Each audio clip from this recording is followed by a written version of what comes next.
نحمده ونصلي على رسوله الكريم اما بعد فاعوذ باللہ من الشیطان الرجیم بسم اللہ الرحمن الرحیم۔ پیارے نبی صلی اللہ علیہ وسلم کے ارشاد کا مفہوم ہے، فرمایا کہ لوگوں میں کچھ لوگ اللہ والے ہوتے ہیں۔ صحابہ نے عرض کی، اے اللہ کے رسول، وہ کون خوش نصیب لوگ ہیں جو اللہ والے ہیں؟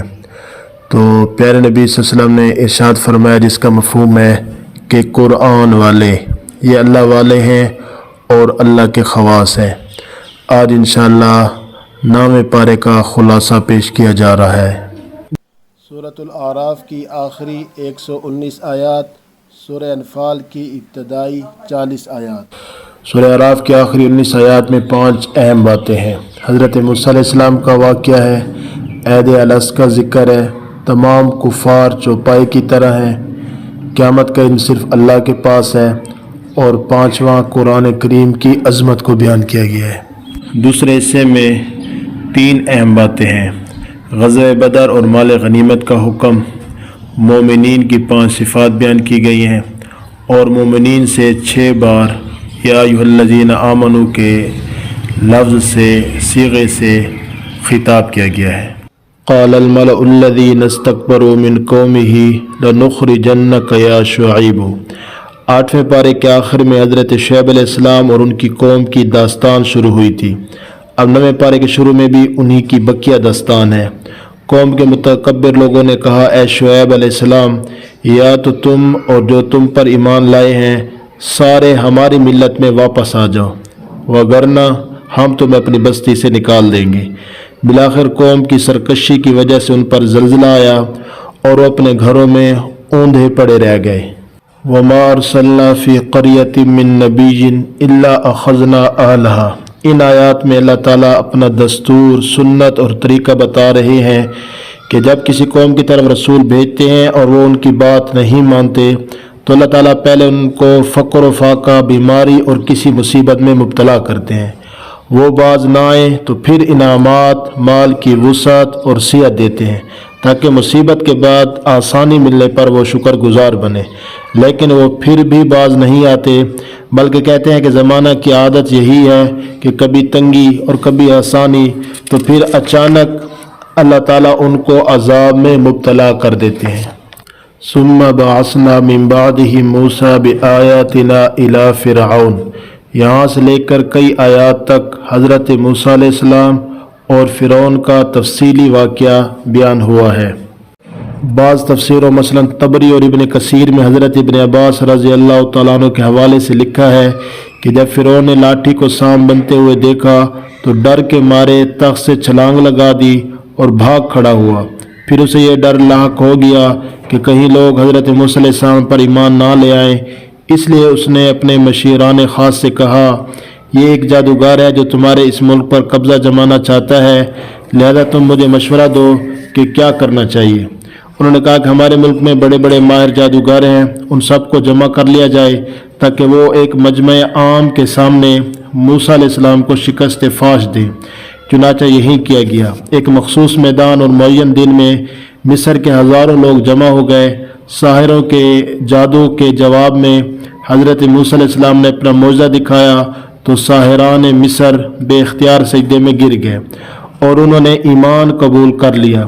ان کے قبول ایمان نے فرعون کو سیخ پا کر دیا اور وہ گالم گلوچ اور دھمکیوں پر اتر آیا، لیکن نو مسلموں کے دلوں کی گہرائی میں ایمان کی جڑ چند لمحوں ہی میں اس قدر پیوست ہو گئی تھی کہ فرعون کی دھمکیاں ان کے پایہ استقامت میں لغزش پیدا نہ کر سکی۔ فَأَلْقَى عَصَاهُ فَإِذَا هِيَ ثُعْبَانٌ مُّبِينٌ۔ اللہ تعالیٰ نے موسیٰ علیہ السلام کو 2 بڑے معجزے دیے تھے۔ ایک ید بیضاء، اپنا ہاتھ بغل کے نیچے رکھتے پھر نکالتے تو ایسے چمکتا جیسے سورج چمکتا ہے۔ دوسرا عصا، موسیٰ علیہ السلام پتھر پر مارتے تو پانی کے چشمے بہہ پڑتے اور سمندر پر مارتے تو پانی میں راستے بن جاتے۔ فَأَرْسَلْنَا عَلَيْهِمُ الطُّوفَانَ وَالْجَرَادَ وَالْقُمَّلَ وَالضَّفَادِعَ۔ یہاں سے ان کے اوپر مختلف عذابوں اور آزمائشوں میں مبتلا کرنے کا ذکر ہے۔ ان میں سے 5 عذاب یہاں بیان کیے گئے ہیں۔ اللہ تعالیٰ نے ایسا طوفان بھیجا جس سے ان کی کھیتیاں تباہ ہو گئی، ٹڈیوں کے دھل آئے جو درختوں کے پتے تک چٹ کر گئے، اس قدر چچڑیاں پیدا ہو گئیں کہ انہوں نے جمع شدہ غلے کو ناقابل استعمال کر دیا، مینڈکوں کی کثرت ہو گئی، بات کرنے کے لیے منہ کھولتے تو مینڈک منہ کی طرف چھلانگ لگاتے، ان کی نہروں، کنوؤں اور مٹکوں کا پانی خون میں تبدیل ہو گیا۔ جب کوئی عذاب آتا تو حضرت موسیٰ علیہ السلام کے سامنے آہوزاری اور عہد و اقرار کرتے کہ اگر اللہ نے اس عذاب سے نجات دے دی تو ہم ایمان لے آئیں گے، لیکن جب عذاب ٹل جاتا تو وہیں کچھ کرنے لگتے جو پہلے کر رہے ہوتے تھے۔ وَوَاعَدْنَا مُوسَىٰ 30 لَيْلَةً وَأَتْمَمْنَاهَا ب10۔ جب حضرت موسیٰ علیہ السلام بنی اسرائیل کو ساتھ لے گئے تو فرعونیوں نے پیچھا کیا اور وہ دریا میں غرق ہو گئے۔ اب بنی اسرائیل نے حضرت موسیٰ علیہ السلام سے درخواست کی کہ ہمیں کوئی ضابطۂ حیات، شریعت یا دستور خداوندی چاہیے جس کے مطابق ہم زندگی گزار سکیں۔ حضرت موسیٰ علیہ السلام نے اللہ تعالیٰ سے درخواست کی تو اللہ تعالیٰ نے فرمایا کہ کوہ طور پر 30 دن کا قیام فرمائیں، پھر مزید 10 دن بڑھا دیے۔ الذین یتبعون الرسول النبی الامی الذی یجدونہ مکتوبا۔ ان آیات میں امام الانبیاء صلی اللہ علیہ وسلم کے اوصاف بیان کیے گئے ہیں۔ پہلی صفت یہ ہے کہ آپ صلی اللہ علیہ وسلم رسول ہیں۔ رسول ایسے پیغمبر کو کہتے ہیں جو نئی شریعت لے کر آئے۔ دوسری صفت یہ ہے کہ آپ نبی ہیں صلی اللہ علیہ وسلم۔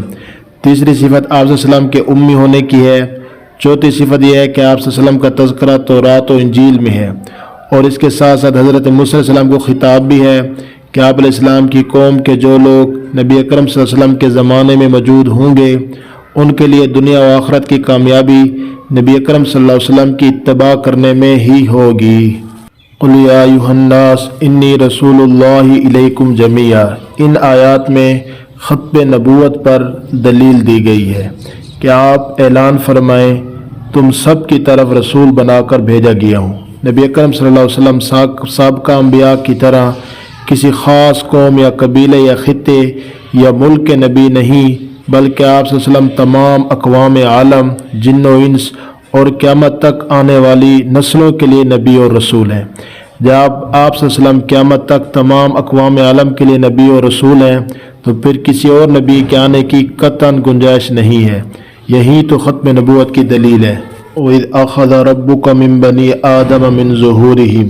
ان آیات میں عہد الست کا ذکر ہے۔ جب حضرت آدم علیہ السلام کو جنت سے زمین پر اتارا گیا تو وادی نعمان میں جو عرفات میں واقع ہے، اللہ تعالیٰ نے قیامت تک پیدا ہونے والی انسانیت کی روحوں کو جمع کیا جو چھوٹی چھوٹی چیونٹیوں کی شکل میں تھی۔ پھر ان سے عہد و پیمان لیا کہ کیا وہ اللہ تعالیٰ کو اپنا رب مانتے ہیں؟ سب نے اقرار کیا کہ وہ اللہ تعالیٰ کو اپنا رب مانتے ہیں۔ دنیا میں آنے کے بعد کچھ شخصیات ایسی بھی تھیں جنہیں عہد الست یاد رہا تھا۔ وَاتْلُ عَلَيْهِمْ نَبَأَ الَّذِي آتَيْنَاهُ آيَاتِنَا فَانْسَلَخَ مِنْهَا۔ ان آیات میں بلعم بن باعورہ کا واقعہ ہے۔ جب موسیٰ علیہ السلام کو حکم ہوا کہ قوم جبارین سے جہاد کریں تو جبارین نے بلعم بن باعورہ سے درخواست کی کہ موسیٰ علیہ السلام اور بنی اسرائیل کے لیے بد دعا کریں کہ وہ واپس ہو جائیں۔ اس نے یہ کہہ کر بد دعا کرنے سے انکار کیا کہ حضرت موسیٰ علیہ السلام اللہ کے نبی ہیں، ان کے ساتھ فرشتے ہیں، لہذا میں بد دعا نہیں کرتا۔ قوم نے بار بار اصرار کیا، بالآخر انہوں نے اسے بطور رشوت بھاری رقم دی۔ اب اس نے بد دعا کی۔ جو الفاظ حضرت موسیٰ علیہ السلام اور ان کی قوم کے لیے کہنا چاہتا تھا، اس کی زبان سے وہ الفاظ بد دعا خود اپنی قوم جبارین کے لیے نکلے۔ نتیجہ یہ ہوا کہ اس کے دین اور دنیا برباد ہو گئے اور زبان لٹک کر سینے پر آ گئی۔ اللہ تعالیٰ نے یہاں اس کو کتے کے ساتھ تشبیہ دی ہے۔ کتے کے اوپر وزن ہو تب بھی ہانپتا ہے، وزن نہ ہو تب بھی ہانپتا ہے۔ یہ بھی ایسا شخص ہے جس کے پاس علم ہو تب بھی فائدہ نہیں، علم نہ ہو تب بھی فائدہ نہیں۔ اس قصے سے ہمیں یہ عبرت حاصل ہوتی ہے کہ عمل اور اعلیٰ اخلاق کے بغیر خالی علم اللہ کے ہاں کسی کام کا نہیں۔ اس لیے ایک عربی شاعر کا شعر ہے جس کا ترجمہ یہ ہے، اگر تقوی کے بغیر علم میں کوئی شرف کمال ہوتا تو اللہ تعالیٰ کی مخلوق میں سے ابلیس سب سے زیادہ معزز ہوتا۔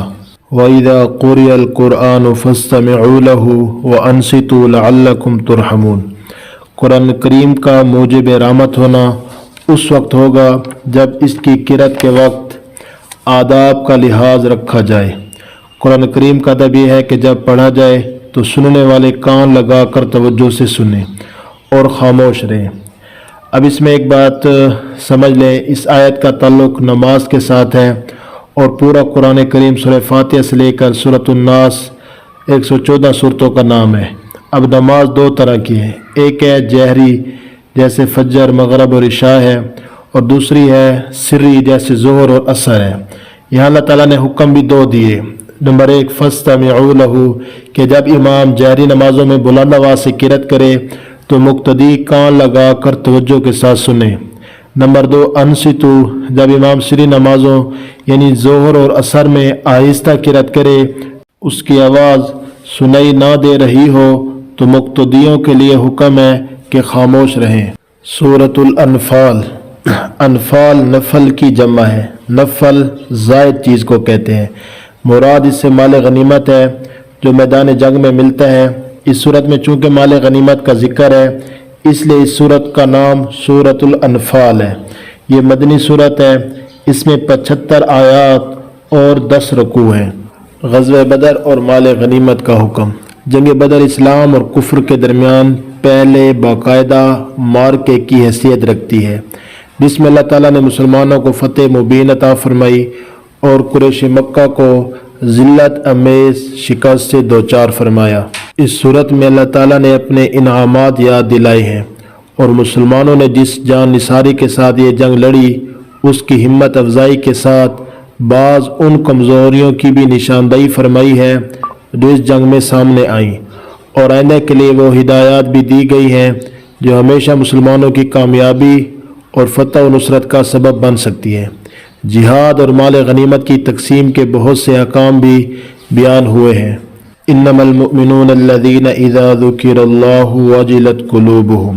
یہاں اللہ تعالیٰ نے مومنین کی 5 صفات بیان فرمائی ہیں۔ پہلی صفت خوف خدا، دوسری تلاوت کے ذریعے اپنے ایمان کو بڑھاتے ہیں یعنی ایمان میں ترقی کرتے ہیں۔ تیسری صفت اللہ تعالیٰ پر توکل کرتے ہیں۔ توکل کا معنی ہے اسباب اختیار کرتے ہوئے اللہ تعالیٰ پر بھروسہ کرنا۔ اسباب چھوڑ کر بھروسہ کرنے کو تعطل کہتے ہیں۔ شریعت میں تعطل نہیں بلکہ توکل ہے۔ چوتھی صفت اقامت الصلاۃ یعنی فرائض، واجبات و سنن اور آداب کا خیال کرتے ہیں۔ پانچویں صفت انفاق فی سبیل اللہ، اللہ کے راستے میں خرچ کرنا۔ سورہ انفال کی ایک قابل ذکر خصوصیت یہ ہے کہ اس میں اللہ تعالیٰ نے مومنوں کو 6 بار یا ایھا الذین آمنوا کے محبت امیز الفاظ سے خطاب فرما کر انہیں ایسے اصول بتائے ہیں جن پر عمل پیرا ہو کر وہ میدان جہاد میں کامیابی کے جھنڈے گاڑ سکتے ہیں۔ اے ایمان والو، میدان جنگ میں کفار کے مقابلے سے پیٹھ نہ پھرنا۔ اے ایمان والو، اللہ اور اس کے رسول کی اطاعت کرو۔ اے ایمان والو، اللہ اور اس کا رسول جب کسی کام کے لیے بلائیں تو ان کو جواب دو۔ اے ایمان والو، نہ اللہ اور اس رسول سے خیانت کرو اور نہ اپنی امانتوں میں خیانت کا ارتکاب کرو۔ اے ایمان والو، تم اللہ سے ڈرو گے تو وہ تمہیں ممتاز کر دے گا اور تمہارے گناہ معاف کر دے گا۔ اے ایمان والو، دشمن سے مقابلہ ہو تو ثابت قدم رہو اور اللہ کو یاد کرو۔ قل للذین کفروا ان ینتہوا یغفر لہم ما قد سلف۔ 9ویں پارے کے آخر میں اللہ تعالیٰ کفار کو ترغیب دے رہے ہیں کہ کفار اپنے کفر سے اب بھی باز آ جائیں تو اللہ تعالیٰ ان کے سابقہ گناہوں کو معاف فرما دیں گے، اور ترہیب بھی ہے کہ اگر وہ باز نہ آئے تو اللہ تعالیٰ کو کوئی نیا قانون بنانا نہیں پڑے گا بلکہ جو قانون جاری ہو چکا ہے ان پر بھی جاری ہوگا، یعنی دنیا میں بھی ہلاک و برباد ہوں گے اور آخرت میں بھی عذاب کے مستحق ہوں گے۔ وآخر دعوانا ان الحمدللہ رب العالمین۔ اللہ تعالیٰ ہمیں قرآن مجید پر عمل کرنے کی توفیق عطا فرمائے۔